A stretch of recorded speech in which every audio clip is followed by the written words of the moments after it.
Kwankwaso meets with President Tinubu at the villa after missing out on the ministerial list and speculations of a possible merger between opposition parties. This Kwankwaso will not get shame at all. He will not get shame at all. His record is not straight. This part, obedience should be very careful. Peter Obi should be very careful with Kwankwaso. Even PDP should be careful with Kwankwaso. This guy looks more like a traitor. He looks more like somebody who is looking for relevance. I tell you, this is bad. The man not get level. That's the truth. Looking at Kwankwaso's record, before the election during the campaign, he wanted to join the Labour Party, and he was saying, making more boasting that he will be the president, Peter will be the vice president, and the Labour Party declined that measure, and he left frustrated. Now, Atiku thought Kwankwaso would be a force to beat in the north. I probably approached him to merge with him ahead of the election, and then Kwankwaso vowed not to merge, that is a force to be beaten. Now election has come and gone. We found that Kwankwaso is nowhere to be found. His party did not go anywhere. Okay. Now, to be able to remain politically relevant, he started frolicking around the corridor of President Tinubu, seeking for political appointment, looking for ministerial role. But again, immediately they made Ganduje the national chairman of APC. Ganduje flushed him, and he ran back. And in the midst of all of that, his party became angry with him. That is NNPP. And then they're now dragging him to court for anti-party activities, saying he's betraying the party with APC, the way he's moving around the corridor of APC power. Not acceptable. As if that is not enough, a few days ago, a rumor came out that discussion was between Kwankwaso NNPP and Atiku PDP to merge in preparation for the tribunal judgment. So if it's a re-election, they can face Tinubu squarely, or if there's no re-election, they can prepare against 2027. But then that rumor had it as fake, because they said they wanted to merge with NNPP, PDP, and Labour Party, Peter Obi. Peter Obi, while in Benin rally, debunked that. Now, this man is floating up and down. NNPP has won PDP and Labour Party, of whom Kwankwaso is, that is a betrayer and should not be allowed to come near them. Now, as if that is not enough, Kwankwaso has gone back again to Tinubu. What is he looking for? This guy is frustrated. Now, Kwankwaso meets with President Tinubu at the villa after missing out on the ministerial list, okay, and speculations of a possible merger between opposition parties. What is he going there to do? Fresh after the much anticipated announcement of the ministerial list, the political atmosphere in the Nigeria continues to thicken.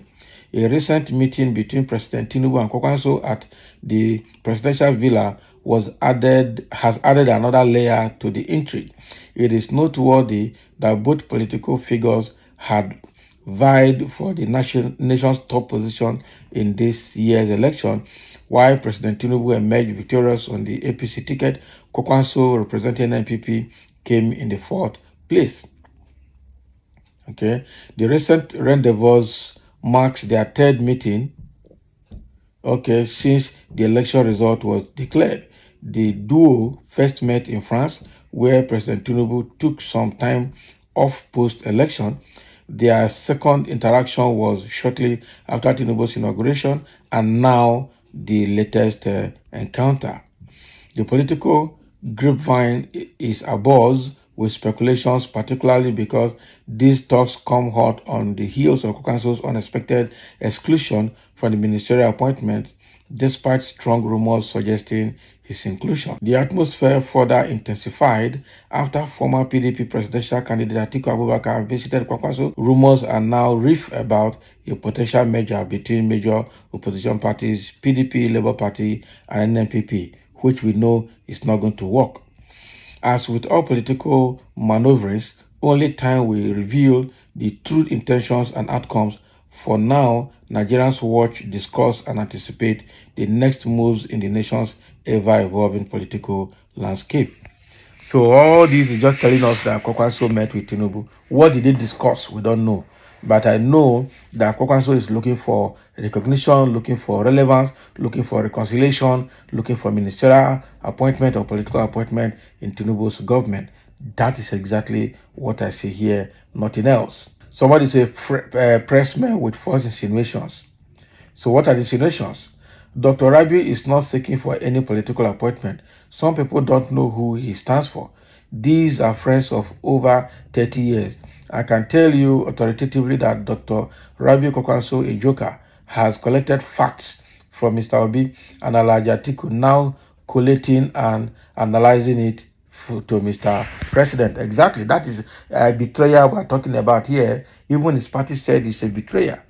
So he's collecting information all around and going to share with Tinubu. So he's now a spy or an informant for Tinubu. That is it. That means he's a presidential candidate of NNPP, but working for APC and Tinubu. What a, how do I call that? Okay. That is very, very bad. What a let. Kwankwaso don't miss its second chance. Again, be wise. Join the moving train APC merger. Asiwaju for you. Allah guide you through. Can you imagine? Brainless is for cheap, mindless people like you. Kwankwaso is a political prostitute. Perfect. That is exactly what befits him. Kwankwaso not sabi politics like Wike now. Can you imagine? They not like sabi politics like Wike now. What are we talking about? That is our next president after Tinubu, believe it or leave it. It is a strategy. There's no strategy there. What about Kashim Shettima? Yes. Oh, deep. I can see it as well. Next president with local champion who cannot even win 2 states at least. Highest bidder. Okay. Someone say here, Baya Soro Gandujeko. Now, wow, these people are speaking outside to themselves here.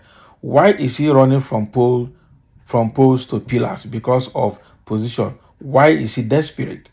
Okay, Oga, who told you he's looking for position? He was once Minister of Defense for 8 years during OBJ and Kano and Governor of Kano for 8 years and headed juicy government agencies. He's jostling for political influence, not money again.